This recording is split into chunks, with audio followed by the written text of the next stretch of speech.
What truly defines a hero's final stand? Especially one as, well, as iconic as the Caped Crusader. That's a big question, isn't it? It is. And can a beloved saga ever truly deliver a satisfying, an unambiguous conclusion? Or is the very nature of a legendary character like Batman just to persist, always, in one form or another? It's something storytellers grapple with all the time, especially with characters that embedded in our culture. Welcome to the Deep Dive, everyone. This is the show where we take a huge pile of information articles, research, expert takes, and boil it all down. We sift through it, pull out the key insights, the surprising facts. Exactly, giving you that shortcut to being genuinely well-informed. Today, we're plunging headfirst into, well, a truly monumental chapter in gaming history. Batman, Arkham Knight. That's right. Released back in 2015, and it later found its way onto the Nintendo Switch in 2023. Arkham Knight was really positioned as the epic, the climatic end to Rocksteady Studios' massively acclaimed Batman Arkham series. The grand finale. From Rocksteady's viewpoint, yeah, this was meant to be their definitive final chapter. It's a story deeply rooted in that rich tapestry of the Batman comics, picking up, 9 tense months after the huge events of Arkham City? Right after Joker's death. Precisely.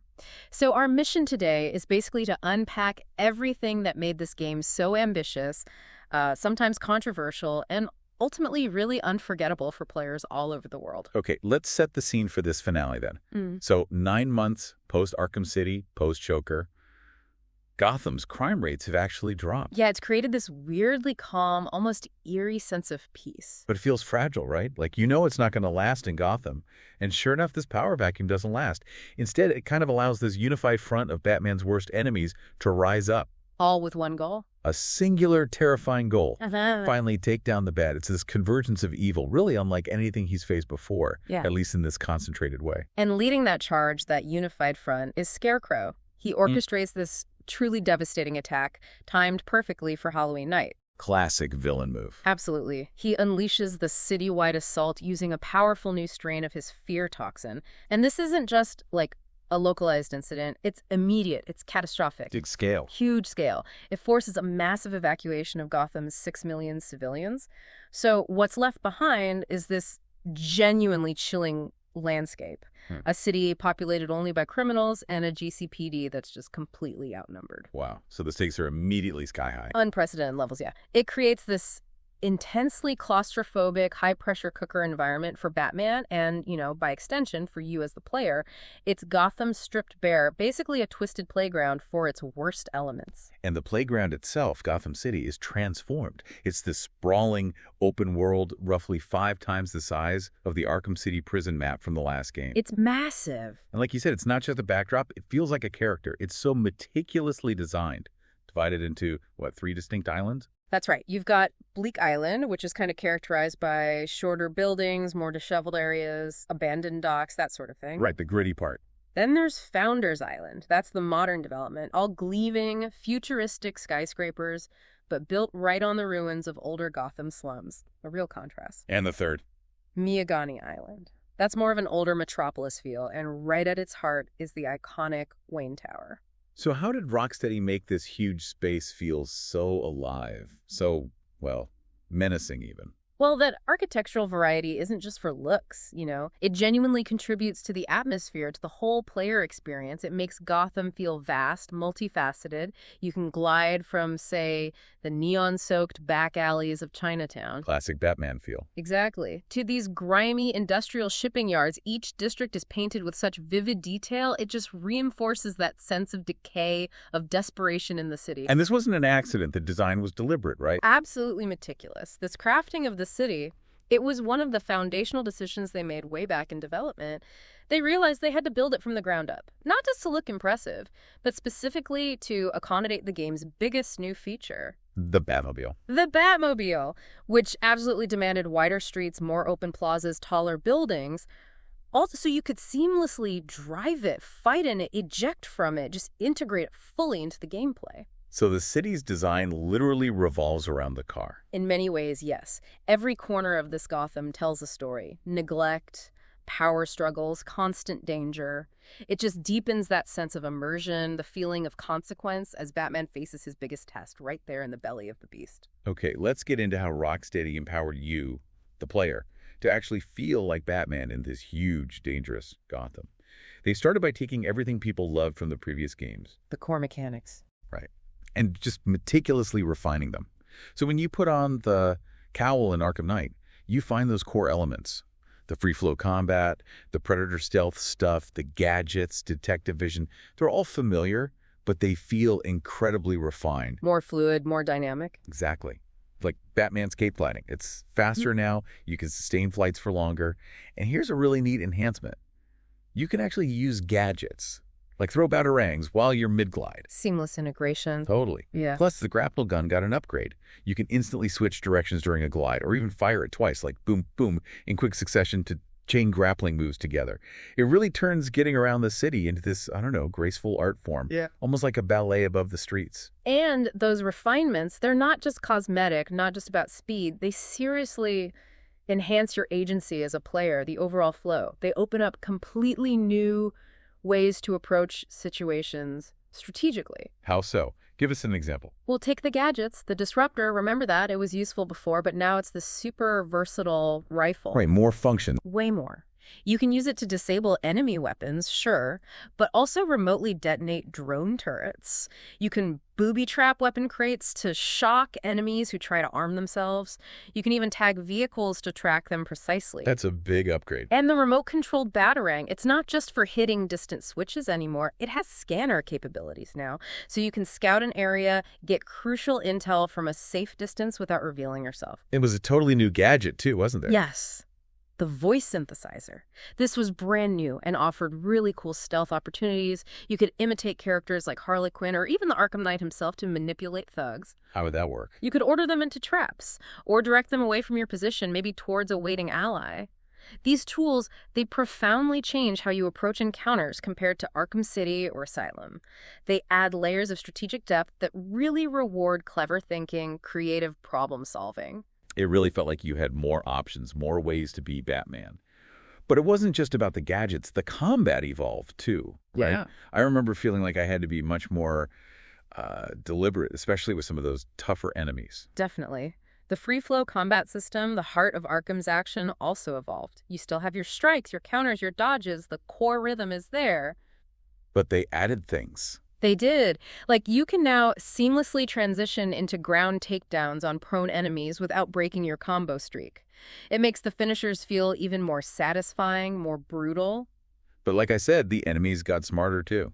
Batman didn't get all the upgrades. That's a crucial point. The enemies leveled up significantly. You face totally new types.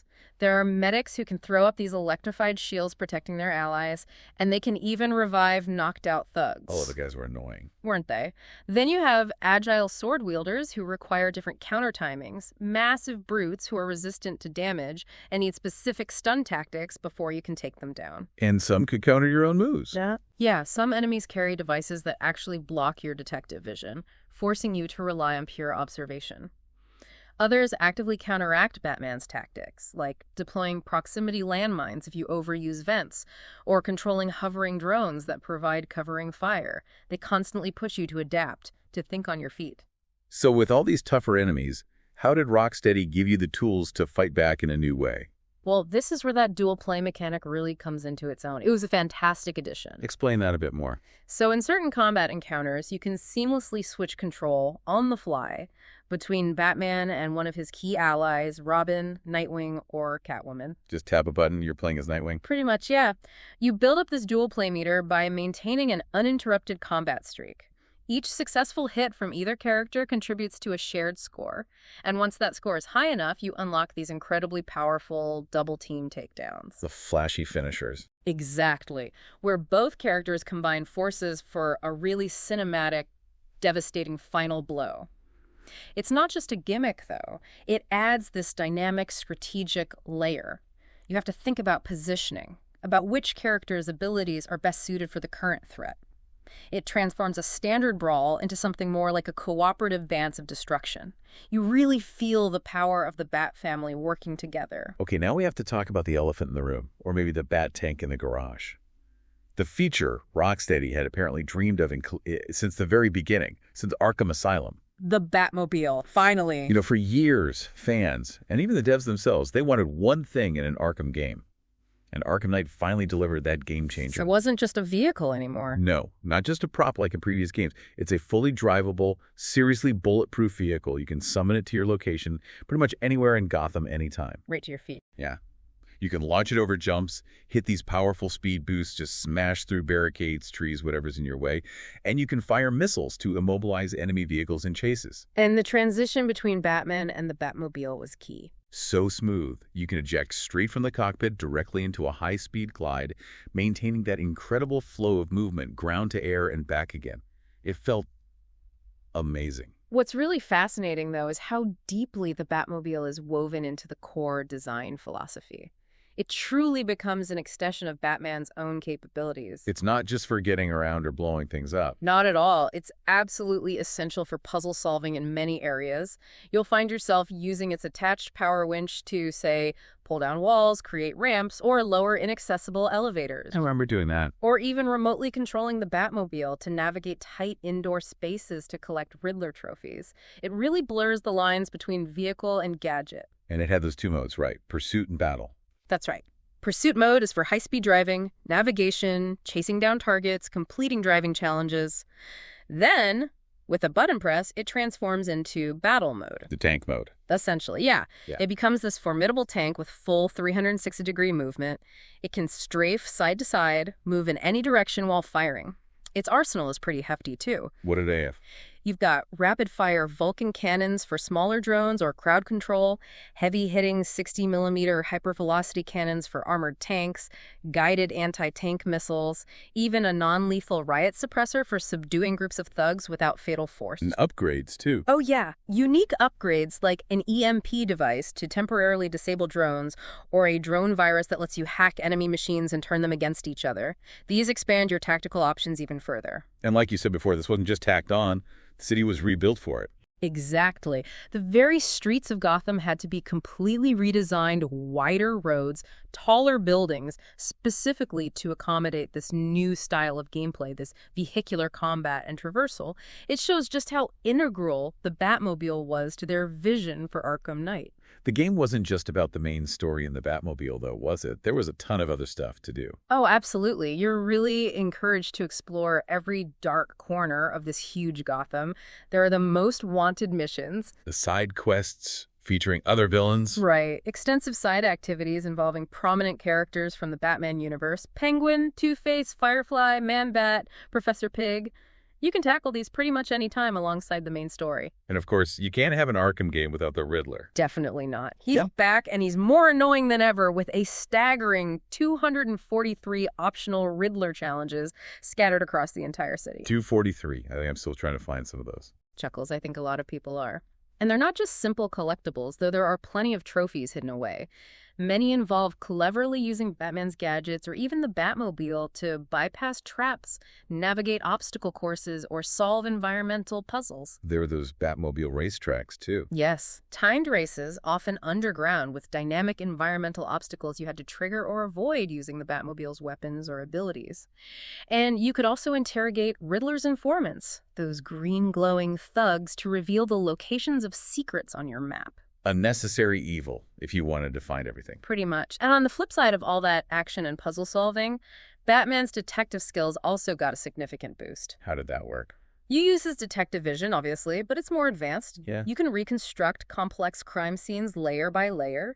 You might analyze a victim's skin for trauma, then look at the muscle tissue underneath, then even the bone structure for ballistic evidence or fracture patterns. So real forensic detail. Exactly. It adds this layer of forensic investigation that really makes you feel like the world's greatest detective, moving beyond just spotting clues to actually analyzing them.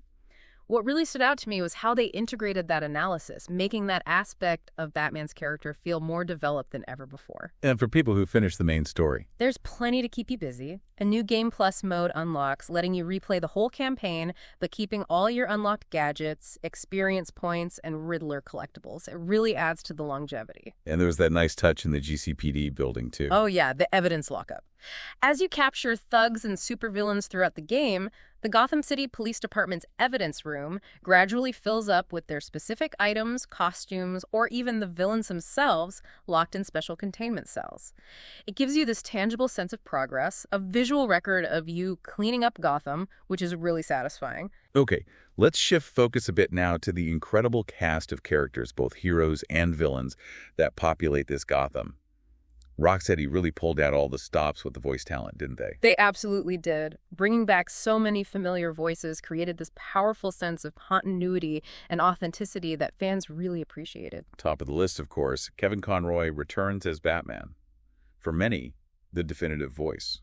Absolutely iconic. And opposite him, you have John Noble delivering this incredibly chilling, intellectual, and manipulative performance as Scarecrow, the main antagonist. He really nails that psychological threat. But it's not just about the villains. Batman has his support network, his allies. Crucial allies. We hear Matthew Mercer stepping in as Robin, Tim Drake, Scott Porter returning as Nightwing, Grey DeLisle reprising her role as Catwoman, and Ashley Greene voicing Barbara Gordon, Oracle, who provides that vital tech support and intel from her base in the Gotham Clock Tower. Which kind of doubles as a makeshift Batcave, right? Sort of, yeah. And then you have Jonathan Banks, maybe best known as Mike from Breaking Bad, giving this great, weary performance as Commissioner Gordon. Martin Jarvis is back as the ever-loyal, ever-sardonic Alfred Pennyworth. And Dave Fennoy, Lee from The Walking Dead game, voices Lucius Fox, providing gadget support. Even Azrael shows up. Yeah, voiced by Kari Payton.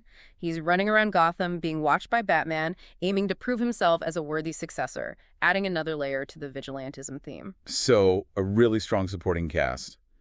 But what about the bad guys Batman's facing alongside Scarecrow? It's a real rogues gallery reunion, all united against the Bat. You've got Nolan North back as the Penguin, Troy Baker pulling double duty again as Two-Face, and also voicing the Arkham Knight, which is interesting. Wally Wingard as the Riddler, Tasia Valenza as Poison Ivy, and Tara Strong returning as Harley Quinn. And Harley's got a personal vendetta this time. She does. She's seeking revenge against Batman specifically for the death of the Joker in Arkham City. But while Batman's facing this united front externally, Rocksteady introduced this even more insidious, deeply personal battle. The Joker. The return of Mark Hamill as the Joker, despite dying at the end of Arkham City. How did they manage that? He appears as this persistent mental projection, a terrifying hallucination. It's caused by his infected blood, which, unbeknownst to Batman initially, was transfused into 5 people, including Batman himself, before Joker died. Wow. So Joker is literally inside Batman's head. Exactly. This radical narrative choice transforms Arkham Knight. It's not just a superhero action game anymore. It becomes this profound character study. It suggests Batman's greatest threat isn't just Scarecrow or the Knight, but the darkness, the madness he constantly fights within himself. It explores that link between them, doesn't it? Absolutely. How Batman's identity is so inextricably linked to the Joker's existence, even after Joker's death. It forces Batman, and you as the player, to confront his deepest fears, his insecurities, his potential to become what he fights against. That internal struggle really does make the game feel so much more personal, almost psychologically taxing at times. And then, of course, there's the game's namesake, the titular new villain, the Arkham Knight. A completely original character for the games, which was a big deal. Created by Rocksteady, working closely with comics legends Jeff Johns and Jim Lee. And his design was really striking. Very. A high-tech, militarized version of the Batsuit. Almost like an anti-Batman, complete with the Arkham Asylum A logo emblazoned on his chest plate. And Rocksteady's goal with him. They wanted an antagonist who could genuinely challenge Batman on every level. Physically, tactically, psychologically. Someone who knew Batman's methods, his fighting style, intimately. Almost like a dark mirror image, trained to exploit every weakness. And he leads this huge private militia that occupies Gotham. Exactly. He's the field commander executing Scarecrow's plan, but clearly has his own agenda too. The mystery of his identity was a big part of the marketing. It was. And the narrative arc that ultimately reveals the Arkham Knight's true identity is one of the game's most pivotal and perhaps most debated twists. Who did he turn out to be? It's revealed that he is Jason Todd, the previous Robin, the one Joker had brutally tortured and seemingly murdered years before Batman even met Tim Drake. The second Robin. That's the one. This reveal transforms the conflict. It's not just Batman versus a new supervillain. It becomes this deeply personal, incredibly powerful struggle rooted in Jason's intense anger and blame towards Batman for, as Jason sees it, abandoning him to the Joker for replacing him. That reveal was controversial, though, wasn't it? It definitely divided fans. Some felt it was predictable, maybe hinted at too strongly in supplementary materials or even earlier games. Others really appreciated the emotional weight it added, the tragedy of it all. It forced Batman to confront this ghost from his past, a literal failure embodied in a former ally now twisted into his bitter enemy. It explored the long-term consequences of Batman's crusade in a really raw way. And beyond those main players, Batman, Scarecrow, Joker, the Knight, the game is just packed with other villains and cameos, right? Absolutely. It really adds to the richness of this besieged Gotham, reinforcing the idea that the city is just overflowing with heroes and monsters. You run into the pyromaniac Firefly. His Batmobile chases were intense. Weren't they? You encounter the tragic, beastly Man-Bat. The veteran assassin Deathstroke takes over the Knight's militia later on. You hunt down the incredibly creepy surgical horrors of Professor Pig. Ugh, Pig was disturbing. Deeply. There's the religious fanatic Deacon Blackfire, and even Hush shows up, impersonating Bruce Wayne, trying to steal his fortune, adding identity theft to the city's chaos. And lots of smaller references, too. Oh, yeah. Easter eggs referencing Lex Luthor, Black Mask. There are significant side missions involving Mr. Freeze, exploring his relationship with Nora in a really poignant way. Ra's al Ghul and his daughter Nissa Ratko appear in another major side plot. It's a real who's who of Batman lore, reminding you constantly of the vast, interconnected world Batman operates in. So the plot itself, how does it unfold with all these players in the mix? It's a pretty relentless ride, honestly. It kicks off with Batman tracking Scarecrow, which leads him to rescuing Poison Ivy, who initially seems allied with Scarecrow but has her own motives. Then he investigates Ace Chemicals, the source of Scarecrow's new toxin. That's where he first encounters the Knight's militia in force. Right, and it's where Scarecrow reveals he's kidnapped Oracle Barbara Gordon, really escalating the personal stakes for Batman. And crucially, it's at Ace Chemicals that Batman gets exposed to the fear toxin himself. And that's when the Joker hallucinations start. Immediately. Joker appears as this mental projection, this constant passenger, taunting him, commenting on everything, chipping away at Batman's sanity throughout the rest of the game. It's brilliantly done, but also deeply unsettling. Then the plot takes some really dark turns. It does. There's a moment of profound shock when Oracle appears to shoot herself after being exposed to fear toxin. It's brutal. But later, it's revealed to be another terrifyingly realistic hallucination induced by Scarecrow, a cruel trick. God, that was rough. Yeah. Then Harley Quinn leads an assault trying to free the other Jokerized patients, the other 4 people who received Joker's infected blood and are slowly transforming into him. Robin manages to capture them, but in doing so, he discovers Batman's own infection. How does Batman react to that? He fears his own escalating madness, fears becoming another Joker. So, tragically, he locks Robin away in a containment cell for his own safety, pushing away another ally out of fear. It's a series of real emotional gut punches for Batman. So the climax, how does it all come together? It's truly operatic, a real crescendo of fear, sacrifice, and confrontation. The Arkham Knight activates the Cloudburst, this massive terraforming device that blankets the entire city in fear toxin. Total chaos. Utter chaos. But then Poison Ivy, in a genuinely heroic act, sacrifices her own life, merging with an ancient tree beneath Gotham to release these giant, mutated spores that neutralize the toxin across the city, saving everyone. But that has a consequence for Batman. Yes. By removing the toxin, it also weakens Batman's natural immunity, which ironically strengthens Joker's psychological hold over his mind. Joker becomes even more dominant. So Batman then goes after the Knight. He pursues the Arkham Knight to a construction site for their final confrontation, and that's where the big reveal happens. Yeah. The Knight unmasks as Jason Todd. They fight. Batman tries to save him. Jason initially refuses. But he comes around. Eventually, yeah. After a desperate plea for justice from Batman, Jason has a change of heart and actually saves Batman from Scarecrow later on. In the final showdown with Scarecrow. Batman, seemingly out of options, surrenders to Scarecrow at the ruins of Arkham Asylum. Scarecrow drags him onto the roof, unmasks him live on television, revealing Bruce Wayne to the entire world. Wow, the ultimate exposure. Exactly. Scarecrow injects Bruce with a massive dose of fear toxin. But this triggers the final harrowing mind battle. Batman versus Joker inside Bruce Wayne's own psyche. How does that play out? Batman confronts the Joker persona, recognizes that Joker's greatest fear isn't death, but being forgotten.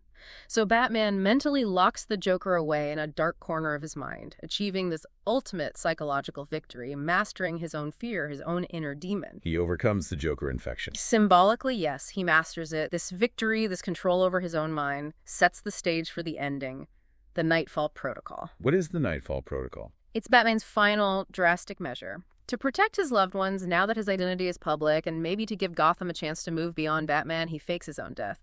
This culminates in the dramatic explosion of Wayne Manor, with Bruce presumably inside. A public end to both Bruce Wayne and Batman. That's the implication. The symbolism is fascinating. It's this profound sacrifice, seemingly breaking the endless cycle of violence associated with Batman. The epilogue shows glimpses of a post-Batman Gotham. Commissioner Gordon is now mayor. There are hints of Oracle and Robin getting married, suggesting a move towards normalcy, towards hope for his allies. But there's that final scene. Ah, yes, the stinger ending if you get 100% completion. That chilling final scene, we see muggers confronting a family in an alley, classic Gotham crime. But then this nightmarish figure resembling Batman, wreathed in smoke and shadow, appears on the rooftop. The criminals are terrified, utterly paralyzed by fear. It leaves you, the listener, wondering, what is this? Is it Truthback? Is it someone new? Exactly. Is it a darker, more potent iteration of the Bat, maybe using Scarecrow's toxin? Or just an embodiment of Gotham's unending need for its dark protector? It powerfully suggests the cycle of fear and heroism might not be over, even after the supposed end. Okay, let's pull back the curtain now, talk a bit about the making of this huge game. The development process. Right. Work on Arkham Knight actually started way back in 2011, basically right after Arkham City finished. It took a full 4 years to bring it to life. And there was a significant change in the writing team, wasn't there? There was. Rocksteady decided to handle the main story's writing primarily in-house this time. Game director Sefton Hill and designer Ian Ball led the team, with Martin Lancaster also contributing to the script. While Jeff Johns, the comic book legend, served as a consultant on the plot, especially the Arkham Knight character. He was different from Asylum and City. Yeah, those games prominently featured Paula Dini as the lead writer. This internal shift arguably allowed Rocksteady to craft a story that maybe more fully realized their specific vision for the series' conclusion, focusing heavily on that internal Batman conflict we talked about. And they made a big technical decision early on, too. A crucial one. They decided to develop Arkham Knight exclusively for the then next-generation consoles, PlayStation 4, Xbox One, and Windows PC. The Switch port came much, much later. Why only next-gen at the time? It was deliberate. It allowed them to push the hardware to its absolute limits without having to compromise or scale back their ideas to make it run on the older PS3 and Xbox 360. And the technical leaps were noticeable. Oh, absolutely staggering. It directly impacted the scale and fidelity players experience. The game could render like 5 times the number of on-screen enemies as Arkham City. You could have riots with up to 50 characters dynamically interacting, smashing things, spraying graffiti. And the cutscenes. Those were a big change, too. In the previous games, they were mostly pre-rendered videos. In Arkham Knight, they were rendered entirely in real time using the game engine.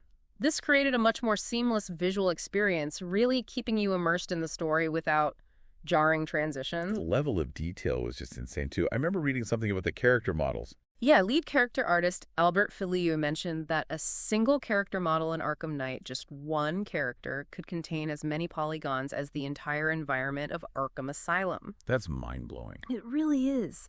A huge leap in fidelity, making characters incredibly detailed, expressive. Plus, Arkham Knight was the first in the series to use the Apex physics engine. What did that do? It allowed things like Batman's cape and other cloth elements to react realistically to movement, wind, impacts. It added this incredible layer of immersion, making every glide, every movement feel much more weighty and, well, real. Yeah. That commitment to detail was clearly a massive part of their development philosophy. But the biggest design challenge, as we touched on, must have revolved around the Batmobile. Absolutely. Rocksteady had always wanted it, but tech limitations held them back before. For Arkham Knight, the goal was total integration. It had to feel like an extension of Batman, a symbiotic relationship where neither the car nor Batman's gliding felt redundant. And they realized early on the old city designs wouldn't work. Exactly. Early prototype tests quickly showed that the narrow, claustrophobic streets of Arkham Asylum or even Arkham City just wouldn't cut it for a vehicle, especially one used for combat. So they had to redesign Gotham itself. Completely. Wider streets were needed for the Batmobile and other traffic. Buildings needed to be taller to really facilitate Batman's signature eject-into-glide maneuver. Art director David Hego's vision was to build on that Gothic foundation, but make Gotham denser, more believable. He infused it with elements like neon lights and American-style cars to give it this feeling of being slightly out of time, simultaneously classic Batman and something modern. A unique urban landscape literally designed around its new four-wheeled star. And it wasn't just the city getting a redesign, right? Batman's suit changed, too. Yeah, his main Batsuit in Arkham Knight was deliberately reimagined to visually complement the Batmobile. It shares similar shapes, material textures, design language. It feels like part of a cohesive, functional unit. There was that detail about the shoulders, too. Right, the addition of armor over his shoulders, covering the previously exposed cape attachment point. It was a subtle change, but it made it look more plausible that the cape could actually support his weight during high-speed gliding, addressing a minor visual niggle from the older games. And the villains got makeovers, too. They did. Needed to keep them fresh, reflect the grimmer tone. Penguin, for instance, lost his fancy long coat, looked much dirtier, more rundown shaved head, sweat stains, food stains. Really emphasized his status shift. Two-Face's design leaned even harder into his disfigurement, using references of actual burn victims for inspiration, making him more grotesque, more tragic. Even Riddler changed. Yeah, his costume was designed to actually evolve throughout the game. As you solve his challenges, he literally modifies his own outfit in his hideout, adding bits and pieces. It's this neat little meta-narrative detail reflecting his escalating obsession and frustration with Batman. The sound design must have been crucial, too, in selling this atmosphere. Hugely important. It complements the visual design perfectly. Nick Arundel, who scored Asylum in City, returned for Arkham Knight, but this time he collaborated with David Buckley.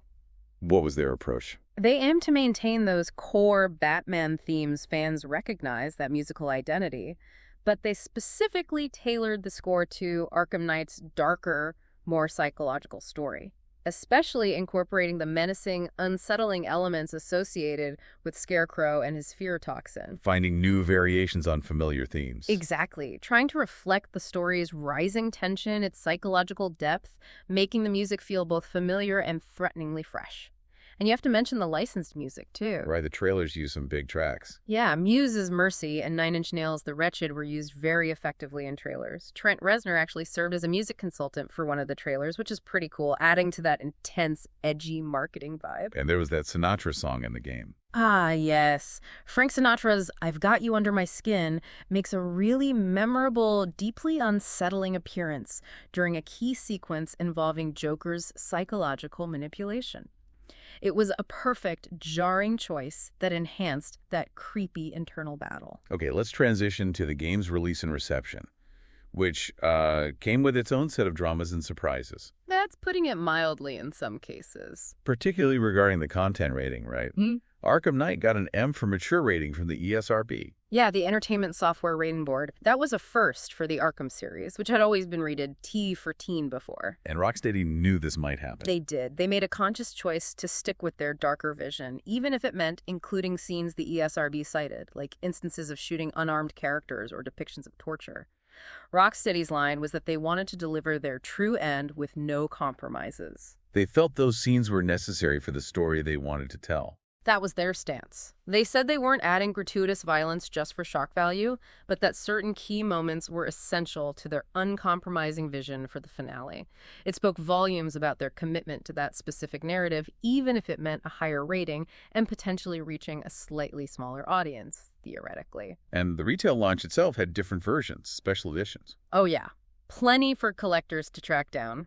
Beyond the standard game, there was a limited edition that came with a steelbook case, a nice 80-page concept art book, a prequel Arkham Knight comic, some new 52-character skins, and a pretty cool Batman statue. But wasn't there another edition that got canceled? Chuckles. Yes, the infamous Batmobile edition. This one was highly anticipated because it swapped the Batman statue for a big, transformable Batmobile statue.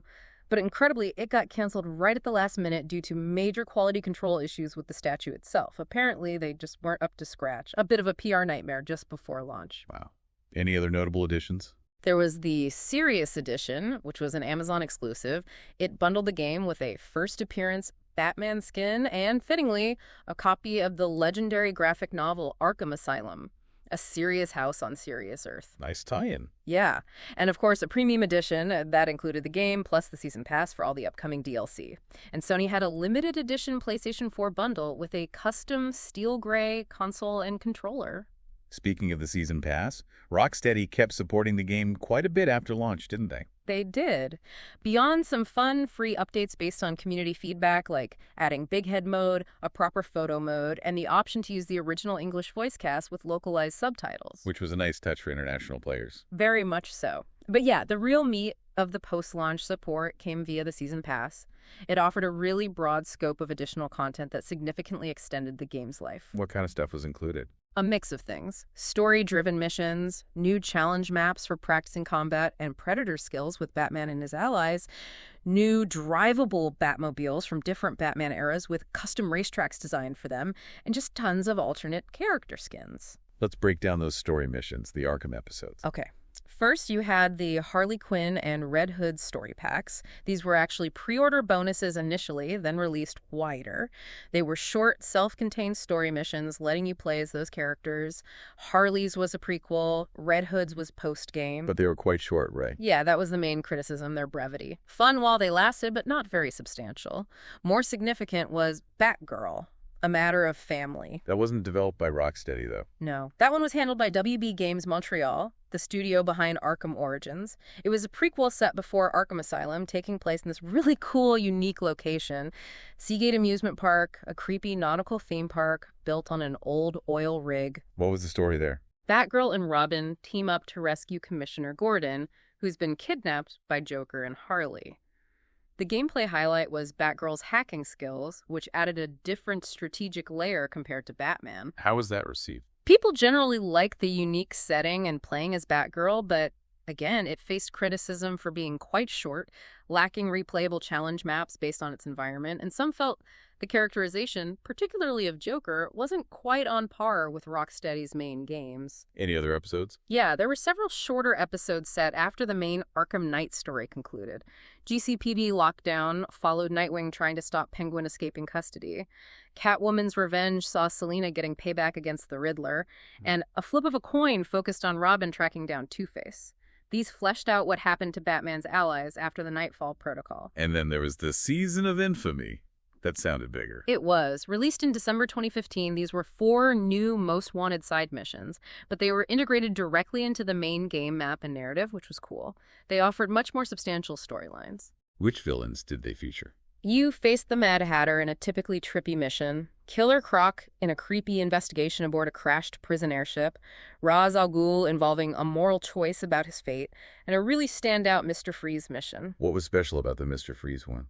It offered this really poignant exploration of his relationship with his wife, Nora, and the complex morality of his quest to save her. It was widely praised as one of the best pieces of DLC, adding emotional depth and some unique gameplay involving the Batmobile. These Infamy missions also added new areas to explore, like a new wing at the GCPD and parts of Elliott General Hospital, plus new enemies and mechanics. So quite a lot of story content added post-launch. Which of those deep cuts, those extra missions, excites you the most, thinking back? That's tough. I think the Mr. Freeze mission really stands out for its narrative depth and that cool Batmobile sequence inside the ship, and the Ra's al Ghul one for its genuinely difficult moral choice. They felt like more than just extra combat arenas, you know? Definitely. And beyond the missions, there was just tons of cosmetics. Oh, a deluge. Alternate skins for Batman, Robin, Nightwing, Catwoman, drawing from decades of comics, TV shows, movies. You had the 1960s Adam West Batman, the Michael Keaton 1989 film suit, the Dark Knight bat suit, the Batman v Superman suit, the futuristic Batman Beyond skin. Tons. And different Batmobiles, too. Yep, drivable Batmobiles from different eras. The sleek 1989 movie Batmobile, the tank-like tumbler from the Nolan films, the classic 1960s TV series Batmobile, the Dawn of Justice version, even the original Arkham Asylum Batmobile. Each came with its own custom racetracks, too. It was pure fan service in the best way. And they rounded things out with comics and novels, too. Yeah, there were tie-ins. Prequel digital first comics like Batman, Arkham Knight Genesis, which actually delved into the Arkham Knight's backstory and origin before the game's reveal, and novelizations, like one by Marv Wolfman, that expanded on the game's events or told side stories, offering fans even more ways to immerse themselves in that world. Okay, we have to talk about the launch itself, particularly on one platform. While the console versions were generally well received, The Windows PC version launch was, well, infamous is probably the right word. yeah. While the PlayStation 4 and Xbox One versions got generally favorable reviews, critics praising the graphics, the gameplay variety, the story, the voice acting, calling it a satisfying conclusion or even a masterpiece. The PC version was a completely different story at launch. It garnered mixed or average reviews, largely due to what were widely reported as just major technical flaws and performance problems.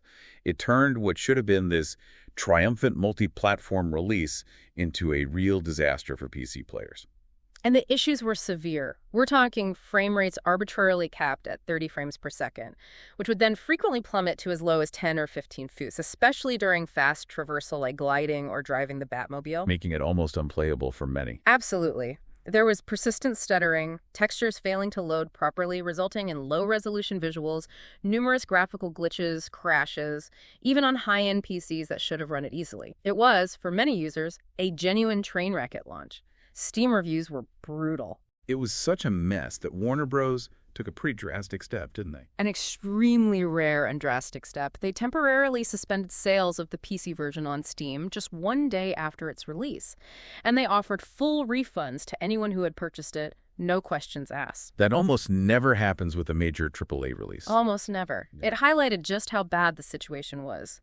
It was later reported that the PC port was handled primarily by a smaller external studio, Iron Galaxy Studios, with apparently insufficient oversight or time. Warner Bros. Reportedly knew about the significant issues for months before launch, but decided to ship it anyway, believing it was good enough. Oof, that's not a good look. Not at all. And the patching process was slow. While some initial patches fixed immediate crash-causing bugs, the core performance problems lingered for months. The first proper interim patch didn't arrive until late August-early September 2015. And the game wasn't even back on sale until October 2015. And even then, it still had lingering performance issues for many users, particularly around VRAM usage and SLI Crossfire support. This led Warner Bros. To extend the full refund offer until the end of 2015, acknowledging the ongoing problems. It became a real cautionary tale for the industry about the importance of PC port quality. And unfortunately, that wasn't the end of the technical troubles for Arkham Knight on other platforms, was it? No, sadly, history kind of repeated itself, albeit on a different scale with the Nintendo Switch port. This version, part of the Arkham Trilogy collection, arrived much later, in December 2023, and was handled by Turn Me Up Games. And it had similar problems. Significant ones, yes. It faced widespread criticism for heavily downgraded visuals, which was expected to some degree, but more crucially for very poor technical performance. Reviewers and players reported frame rates consistently struggling to even maintain 30 FPS, often dipping much lower, especially again when driving the Batmobile at speed. And stuttering. Persistent severe stuttering was a major complaint. Plus, there were reports of actual game-breaking glitches. Some players found certain Riddler trophies impossible to collect due to bugs, preventing 100% completion. And for a while, triggering the game's secret ending after achieving 100% would reliably crash the software. Would they patch it? A patch was released in February 2024 that aimed to address some of the worst issues, including the Riddler completion bugs. But even after the patch, reports suggested the Riddler ending cutscene could still crash the game for some players, and the general performance remained compromised. It just seemed to highlight the sheer difficulty of porting such a demanding game, originally built for PS4, Xbox One, onto the less powerful Switch hardware effectively. So despite these really significant technical hurdles on PC and later Switch, the core game on consoles was still a huge hit commercially. Absolutely. It was a massive commercial success. It became the fastest-selling game of 2015 globally, even outpacing huge titles like The Witcher 3, Wild Hunt in its initial launch window. It also became the fastest-selling game in the entire Arkham franchise. Do we have sales numbers? By October 2015, just a few months after launch, Warner Bros. Reported it had sold over 5 million units globally across PS4, Xbox One, and the initially troubled PC version. It clearly resonated with a massive audience, proving the enduring power and appeal of Batman in gaming. And critically, on console, it received a lot of awards and accolades too. Oh, definitely. Its list of accolades is extensive, really underscoring how that strong core experience, the story, the refined gameplay, the world, the voice acting shone through for most critics and players, despite the technical issues that unfortunately marred the launch on certain platforms. What kind of awards did it pick up? It won Best British Game at the BAFTAs, which was a big one for UK-based Rocksteady. It won Best Action Adventure Game at various outlets' year-end awards. It appeared on numerous Best Video Games of 2015 lists from major publications like IGN, Game Informer, and VideoGamer.com. Any specific performance awards? Mark Hamill's performance as the Joker, even though it was technically a hallucination, was specifically recognized, winning Performance in a Drama, Supporting, at the NAV GTR Awards, that's the National Academy of Video Game Trade Reviewers. A real testament to his iconic portrayal. Even one of his trailers won an award for Best Video Game Trailer. So it's clear that despite those initial troubles, particularly on PC, Arkham Knight left a really significant positive mark overall. Absolutely. Its legacy is undeniable. Even years later, you still see it ranked highly on lists of the best open-world games, greatest superhero games, or even best games of the decade by various publications like What Culture, Edge, Mashable, and Game Rant. It remains a high watermark for the genre, demonstrating lasting appeal and influence. Okay, so that covers the conclusion of Rocksteady's Arkham trilogy with Arkham Knight. But the story didn't quite end there for the Arkhamverse, did it? No, as often happens with successful universes, it kept expanding, moving in some interesting and perhaps controversial new directions. Rocksteady's next big project was Suicide Squad, Kill the Justice League, which finally released in early 2024. How does that connect? It's explicitly set within the same Arkham universe, taking place 5 years after the events of Arkham Knight. But it's not a Batman game. No, and that was a big shift. It's the first game in the mainline Arkham series not to feature Batman as the primary playable character. Instead, as the title suggests, you play as members of the Suicide Squad, Harlequin, Deadshot, Captain Boomerang, and King Shark. And where's it set? What's the premise? It shifts the action from Gotham to Metropolis. The squad is tasked by Amanda Waller with taking down Brainiac, who has invaded Earth and, crucially, brainwashed most of the Justice League members, turning them into his puppets. Including Batman. Including Batman. Yes, the Yeah. Batman from the Arkham games, still voiced by Kevin Conroy in his final performance, returns, but as an antagonist corrupted by Brainiac. This was obviously a major, and for many fans, quite a jarring development following the ending of Arkham Knight. And there might be more games coming in this universe. It seems likely. James Gunn, co-head of DC Studios, made comments suggesting that Suicide Squad, Kill the Justice League, wasn't necessarily planned as the final entry in this universe, hinting that more games set within the Arkhamverse could be in the works. Which really opens up that question we started with, doesn't it? Yeah, About endings. it really does. Given the ambiguous ending of Arkham Knight itself, the whole Nightfall protocol, that mysterious figure in the epilogue, and then the subsequent shift to Suicide Squad, where Batman returns but corrupted, what do you, the listener, think it truly means for a hero story to end? Especially a hero like Batman. Exactly. Is his fight ever truly over in this sprawling universe? Or is a character like Batman just destined for this endless cycle, new threats, new forms, new interpretations, constantly adapting to the needs of Gotham, or maybe just the needs of creators and audiences? And what kind of legacy does that leave? For Batman as a character, but also as this massive video game icon. It's a fascinating thing to consider, isn't it? The nature of conclusion in these ongoing mythologies. It really is. That's a powerful question, and definitely one we'll leave you to mull over as you reflect on the Dark Knight's seemingly endless saga. Thank you so much for joining us on the deep dive into the complex world of Batman, Arkham Knight. It was a big one to unpack. It certainly was. Our mission here, as always, is just to give you those well-informed shortcuts, distill all that info down. Until next time, keep diving deep into the knowledge.